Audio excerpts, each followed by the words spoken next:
С Manta 5 може да яздите вълните и да развивате по-сериозни скорости. Но и това удоволствие ще струва скъпо. Колелото на вашите екрани е близо 40 000 лева. Наистина, не знам дали си заслужава. Ако все пак си търсите странни методи за транспорт във формата на велосипед, защо не погледнете този с въздушни възглавници? Изглежда, че возията му е доста мека и удобна. Може би единственият минус е силният шум от двигателите, но пък винаги може да се вземете едни антифони.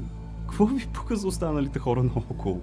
Не знам как точно се контролира посоката на движение, но 100% няма да е толкова маневрен, колкото ни се иска. С тази подводна джет раница може да развивате сериозни скорости и да покривате много повече терен под вода.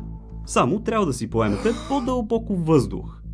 Производителите гарантират, че няма да ви забие надолу към дъното и контролът е изцяло в ръцете на гмуркача. То хубаво, ама и тя скъпа, бе хора. 32 000 лева за една от тези. Иначе да, изглежда супер забавно и аз бих се пробвал.